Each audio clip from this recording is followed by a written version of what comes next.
What is an example of a dirty trick that a thief tried but backfired when they saw your dog?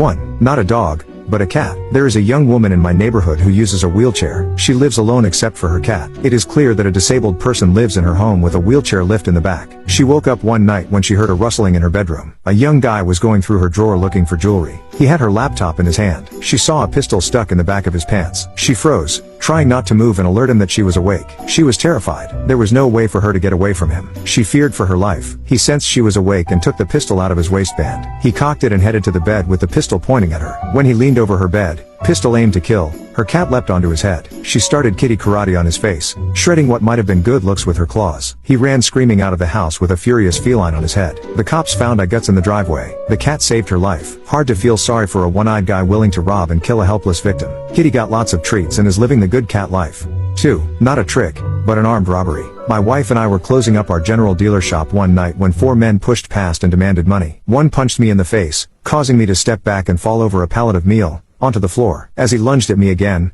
I got ready to fight back, but from the corner of my eye I saw my wife being held down with a pistol to her head. Defeated, I pointed in the direction of the till, just as 4 of our cross-mastiff dogs came pouring through the doorway, with the 6 others coming in from the attached house, looking for the blood of those who dared to attack their mommy. I have yet to see such terror replace the threatening looks of the assailants. They were out of there in a flash, running as fast as their legs could carry them. One was actually screaming. My dogs will not normally attack anything, as they are raised with other animals, but anyone or anything that threatens my wife is dead meat. I'm big dog, so I am not protected, but provide protection to our weird pack of mixed animals and birds. I can call for backup if required, but mommy is protected at all times. 3. Our family has adopted/fostered many dogs over the years, but the Irish Wolfhounds are among our favorites. Many years ago my wife had a grooming shop attached to a vet clinic in a very busy part of town that was starting to see a rise in crime. She took our kids and our Wolfhounds to work with her every day. One day a sketchy guy came into the shop and gave off a vibe that made my wife uncomfortable. It just looked to her like he was casing the store. There was only a half door separating her work area from the lobby at the front of the shop. Katie, our Wolfhound, normally wouldn't bother to get up,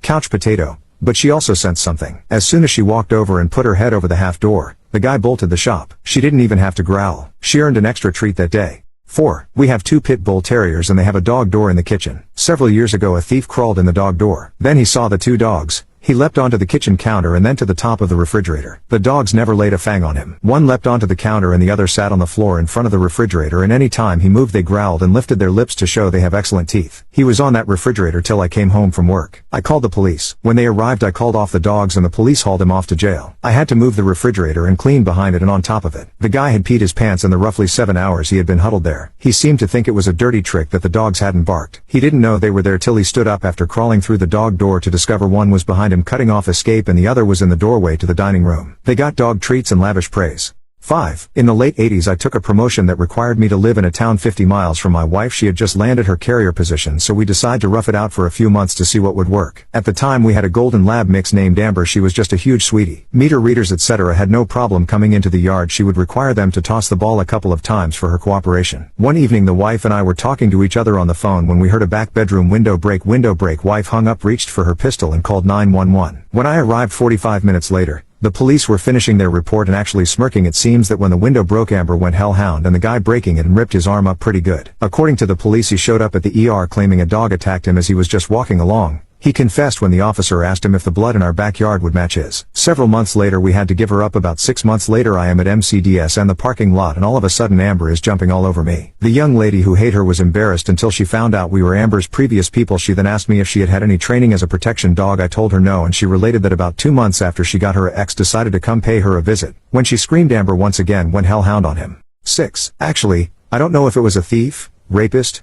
murderer, etc. At the time, I lived on the 3rd floor of an apartment building that allowed dogs. I had gotten a second dog about 3 months previously, and it was the first night she was not sleeping in her crate. At around 2:00 or 2:30 a.m., I woke to this low grumble that quickly escalated into the deepest, most spine-chilling bark I had ever heard. Mind you, she was an 11-month-old collie with a normally high-pitched bark. If you know collies, you know the sound. My other collie and I crept into the living room, where she was standing at the balcony door making that terrifying noise continuously. I tried to get her to be quiet, or come away from the window, but she would not listen to me at all. She grew louder and more menacing every minute. I was afraid to touch her. Now, I was teaching obedience classes at our local kennel club, and competing with my first dog. This new dog and I had already been to multiple classes and training seminars together. Even that early in my career, I had more experience than most pet owners. I was afraid of my own dog. Eventually, but not a result of my pleading, she settled down. The next day, my downstairs neighbor knocked on my door. I met her with profuse apologies for waking her up in the middle of the night, which she refused to accept. She handed me a folded piece of paper and explained that the night before, a creepy guy in dark clothes and a hood had been hanging around, climbing onto balconies, and trying to break into various apartments. She saw him attempt to scale onto the third floor when my dog began to bark in earnest. He jumped down and ran away. The letter my neighbor wrote wasn't a threat to have me evicted, but a thank you addressed to my dog for saving the lives of every woman in the building. She wouldn't confirm it,